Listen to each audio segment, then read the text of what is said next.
Hi, I'm Caleb, 23. And the day my parents finally broke me, they thought they were doing me a favor. It was supposed to be our joint graduation celebration. My twin brother, Mason, walked into applause and a set of plane tickets to Tokyo, a new MacBook Pro, and a sleek black suitcase already monogrammed with his initials. Me? I got a monogrammed journal with my initials spelled wrong and a quote about the value of humility on the cover, plus a Target gift card for $25. That still had $3.14 left on it. They smiled like they'd done something meaningful. Dad clapped me on the shoulder and said, "This will help you reflect on how far you still have to go." Mason laughed, already texting his friends about sushi plans. And I laughed too. Quietly. Then I stood, excused myself to the restroom, and didn't come back. I walked straight out of the steakhouse, down the street, and into a night that would become the beginning of everything. I didn't go back to my apartment. I didn't call anyone. I walked 8 blocks to the old laundromat where I used to study during high school, because it had Wi-Fi and no one from school ever went there. I sat in a cracked vinyl chair, pulled out the same laptop I'd bought used 2 years ago with my tutoring money, and opened a folder labeled Rescue Plans. Inside were sketches, notes, and prototypes for an AI-powered inventory system I'd been building in my spare time. It wasn't pretty, but it worked. It was clunky code wrapped around a fast backend, designed for the kind of small retailers that couldn't afford Amazon's tools but still needed to survive. I emailed the beta version to an old mentor of mine, Mr. Green, who ran a failing comic book store I used to work at. Subject line: "Try this. No charge." Then I walked 2 more blocks to a 24-hour diner, ordered black coffee, and stayed up all night debugging. By noon the next day, Mr. Green had responded, "How the hell did you make this?" I just used it to track inventory in 5 minutes. This could save me. And just like that I knew I wasn't going back. Not to the apartment I shared with Mason. Not to the job interviews my mom had lined up at her friends' offices. I was done playing the quiet twin. I'd booked a one-way bus ticket to Chicago, messaged a friend I hadn't talked to in years who owed me a favor, and packed a single duffel. No goodbye notes. No explanations. Just a screenshot of the gift card balance and a text to Mason. "You win. Enjoy Tokyo." But as the bus pulled away, I wasn't angry. I wasn't even sad. I was electrified. Let them think I'd cracked. Let them think I was sulking. I was about to become the kind of problem they couldn't ignore, even if they tried. Chicago hit me like a brick wall and a breath of fresh air at the same time. It was loud, cold, and gritty in a way that made me feel awake for the first time in years. I crashed on the lumpy couch of my former dorm mate, Andre, who ran a semi-legal tech repair booth out of a vape shop. He greeted me with a high five and a bag of off-brand instant noodles. "If you're starting a rebellion, I want in," he said. That was enough. The next 3 weeks were chaos. Beautiful, exhausting chaos. I turned my prototype into a product. We called it Shelfwise. It didn't look fancy, but it did the job. Andre knew a few struggling shop owners from the South Side and convinced 2 of them to try it out. Within days, we had feedback. Bugs. Glitches. Requests. It was messy, unglamorous progress, but it was ours. Then, completely out of nowhere, we got our first break. One of the shop owners posted about Shelfwise in a small business Facebook group. A local reporter picked it up. 2 days later, Chicago Hustle, a blog for scrappy entrepreneurs, ran a piece called "The $25 Gift Card That Launched a Startup." Yeah. They used the gift card. With a picture of it. I nearly spit out my coffee when I saw it. My phone blew up. Not from my family, of course not, but from strangers. Real people. Shop owners. Curious investors. Even a business professor from Northwestern asking if I'd come speak to his class. That's when the email came in. From Vera Langley. She ran an accelerator program for overlooked founders. People without trust funds or MBAs. People like me. Her message was short: "I read your story. I think you're building something real. Let's talk." I didn't respond immediately. I stared at that email for 10 minutes, wondering if this was the moment my life changed, or the moment I finally screwed it up. Andre didn't help. He just leaned over, saw the email, and said, "Well, Caleb, welcome to the damn beginning." He was right. The next day, I walked into that accelerator's open floor office with a demo laptop in my backpack, my entire future written in spaghetti code, and a chip on my shoulder the size of my twin brother's Tokyo itinerary. This wasn't a revenge tour. It was a reckoning. Vera Langley was not what I expected. She looked like someone's favorite aunt, messy bun, thick glasses, sweater with a stain that might have been coffee or war paint. But the moment she spoke, it was clear. This woman could break Silicon Valley with a post-it note and a glare. She didn't ask for my resume. She asked for my pitch. So I gave it. 10 minutes, no slides, just the raw story. What Shelfwise did, who it helped, and how I built it because a $25 gift card told me everything I ever needed to know about my place and my own family. Vera nodded once and said, "Okay. You're in." That was it. We got a desk, a modest grant, and access to a network of mentors and advisors who'd survived every flavor of startup hell. Andra and I worked 16-hour days, living on vending machine snacks and the occasional victory burrito. Every time I wanted to quit, I'd pull out the journal my parents gave me, the one with my name spelled wrong, and reread the opening quote. "Greatness is born from gratitude."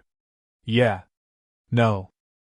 Greatness, I was learning, is born from being underestimated, from being written off so thoroughly that when you do succeed, it feels like lighting the sky on fire. Within 3 months, we had traction. Not viral fame, but something better, trust.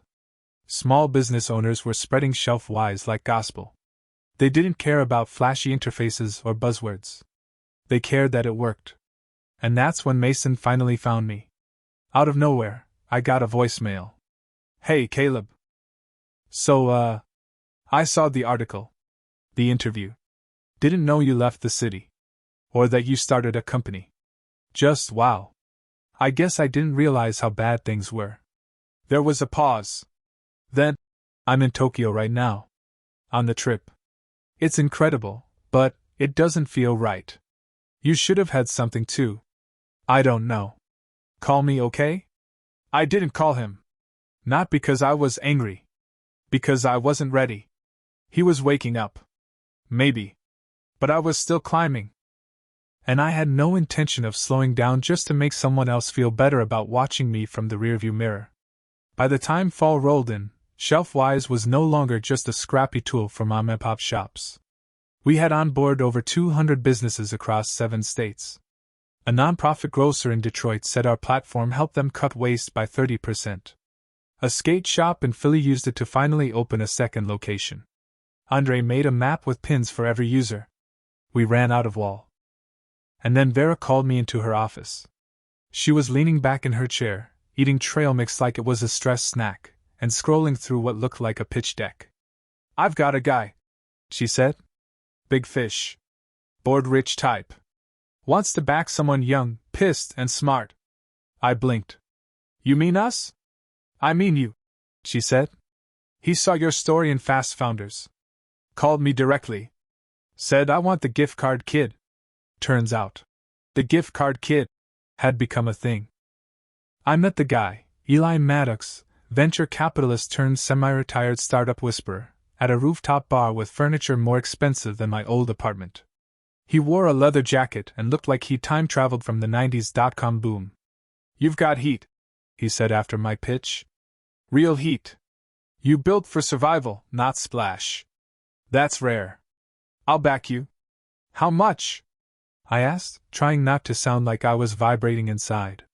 $500,000, he said. Seed round. No strings, but I want bi-weekly updates, and if you tank it, I get to say I told you so over scotch. I shook his hand before he finished the sentence. The money hit our account a week later. We moved into a bigger office, still modest, still gritty, but with more chairs that didn't wobble and a working espresso machine. We hired 3 more engineers. A marketing intern. A UX designer named Talia who said our original dashboard felt like a punishment. She was right. Somewhere in that chaos, Mason emailed me again. Hey, I get it now. Really. I think I always knew they treated us differently. I just didn't want to look at it too close because it worked in my favor. That's on me. I don't expect you to forgive me, but I'm proud of you. Even if we're not talking. Maybe especially then. That one hit me harder than I expected. Because the thing about being forgotten is, after a while, you start forgetting too. Forgetting how to trust. How to hope. How to let people back in. But something about Mason's words, they didn't feel like guilt. They felt like growth. And I realized maybe I wasn't the only one evolving. Still, I didn't reply. Not yet. Because there were more chapters to write. And the next one was about to be international. We landed in London in the middle of a rainstorm and a funding frenzy. Shelfwise had been quietly expanding overseas, first Canada, then the Netherlands, and now the UK. A massive retail cooperative had requested a demo after seeing a case study one of our users posted on LinkedIn. Talia redesigned the deck overnight. Andre packed 3 converters. I packed the same duffel I'd left home with 6 months earlier. The meeting was scheduled in a WeWork overlooking the Thames, because apparently corporate chic and exposed brick never go out of style. We walked into a glass box filled with people in suits and matching Moleskine notebooks. And somehow, they listened. Like really listened. I did the demo, cracked a few jokes, showed the real numbers. By the end, their CTO shook my hand and said, "We've tried 6 platforms in 2 years. Yours is the first that actually does what it says." We signed a pilot agreement that afternoon. The same night, I got a text from my mom. No preamble. No guilt trip.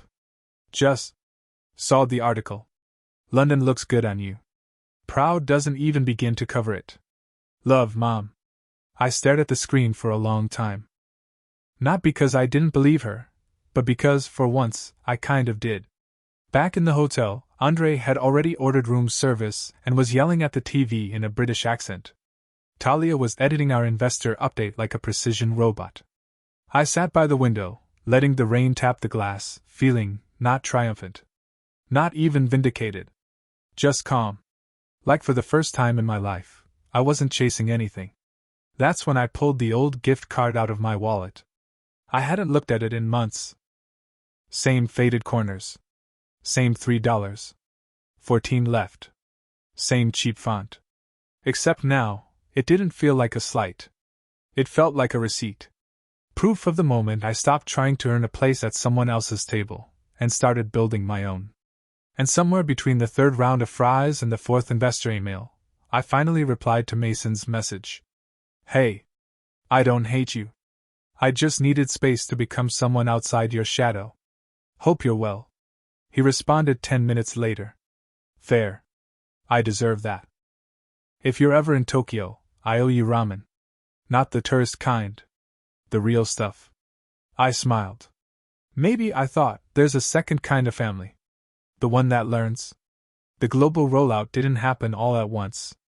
It happened in a string of jet-lagged mornings, weird instant coffee, and Zoom calls with people named things like Sven, head of inventory flow. But slowly, surely, Shelfwise was planting flags. We inked deals in Berlin, Stockholm, and Seoul. A startup podcast called us the Robin Hood of retail tech. I was invited to speak at a conference in Lisbon, where someone introduced me as the founder who turned a $25 snub into a $5 million system. I corrected them, it was $3. 14, but still. Back home, the messages changed. I got emails from students who said my story made them want to build something. From store owners who said Shelfwise saved their business. From kids who didn't get the better twin birthday. Didn't get the acceptance letter. Didn't get seen. One of them wrote, "Your story made me think maybe being overlooked is the beginning, not the end." That one stopped me cold. Because that was it. That was exactly it. Not vengeance. Not validation. Reclamation. And somewhere in the midst of all this, something even stranger happened. My parents invited me home again. Not for a performance dinner.